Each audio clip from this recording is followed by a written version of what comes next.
पश्चिम महाराष्ट्रामध्ये भाजपनं 16 उमेदवार जाहीर केलेले आहेत। 16 पैकी 13 ठिकाणी भाजपनं विद्यमान आमदारांना पुन्हा एकदा तिकीट दिलेलं आहे। चिंचवडचे आमदार अश्विनी जगताप यांचं तिकीट कापून त्यांचे दीर शंकर जगताप यांना तिकीट देण्यात आलंय, तर इचलकरंजीमधून अपक्ष आमदार प्रकाश आवाडे यांचे पुत्र राहुल आवाडे यांना संधी देण्यात आलेली आहे।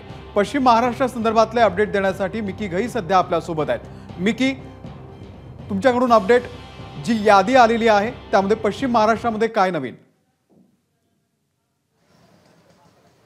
अमोल, अगदी ज्या पद्धतीने भाजपकडून आता ही यादी जाहीर करण्यात आलेली आहे, या यादीची उत्सुकता सगळ्याच उमेदवारांना होती आणि ती यादी आता जाहीर झाल्यानंतर पश्चिम महाराष्ट्रात भाजपने पुन्हा एकदा त्यांची ताकद वाढवण्याचा प्रयत्न केलेला आहे। जर आपण बघितलं तर या यादीमध्ये 16 उमेदवार या ठिकाणी घोषित करण्यात आलेले आहेत, ज्यामध्ये बऱ्यापैकी हे विद्यमान आमदारच आहेत।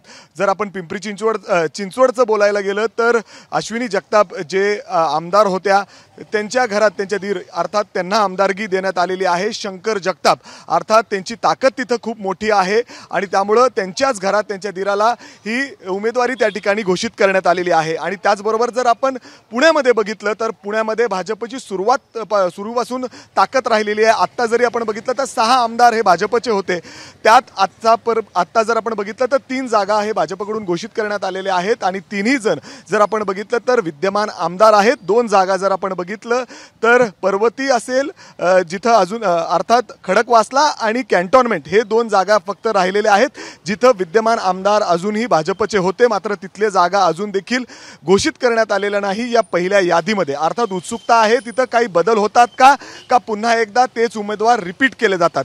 परंतु जर पश्चिम महाराष्ट्रामध्ये आपण बघितलं तर भाजपकडून लोकसभेच्या वेळेस जे काही चुका झालेल्या होत्या ते पुन्हा एकदा होऊ नये याची काळजी पुरेपूर वरिष्ठ नेत्यांकडून त्या ठिकाणी घेण्यात आलेली आहे। ज्या पद्धतीने शरद पवार गटाकडून मोठ्या प्रमाणात ताकद पश्चिम महाराष्ट्रामध्ये लावण्यात आलेली होती, त्याच पद्धतीने आता भाजपकडून देखील त्या ठिकाणी एक ॲक्शन प्लॅन आखण्यात आलेला आहे।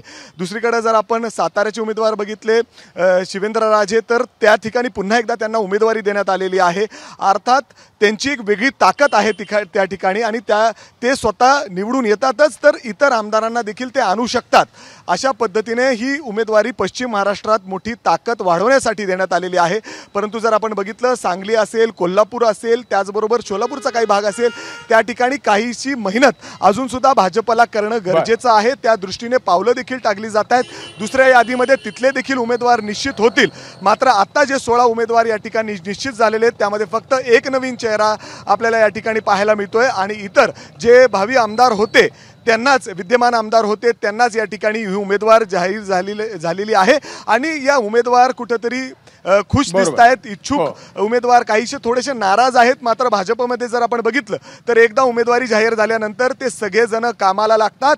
वरिष्ठ नेत्यांकडून देखील त्यांना सांगितलं जातं आणि त्याच पद्धतीने पुणे असेल, पिंपरी चिंचवड असेल, किंबहुना सातारा, सांगली, कोल्हापूर आणि सोलापूरचा या सगळ्या भागामध्ये भाजपचे अनेक जे उमेदवार घोषित झालेले आहेत ते खुश दिसत आहेत आणि भाजपकडून या परिसरात या सगळ्या पश्चिम महाराष्ट्रात मोठी ताकद पुन्हा एकदा उभं करताना दिसत आहेत।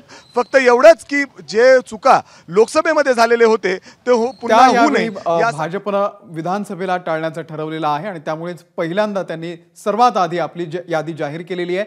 आपण मिकी, तुम्ही आपल्या सोबतच राहा। एबीपी माझा, उघडा डोळे बघा नीट।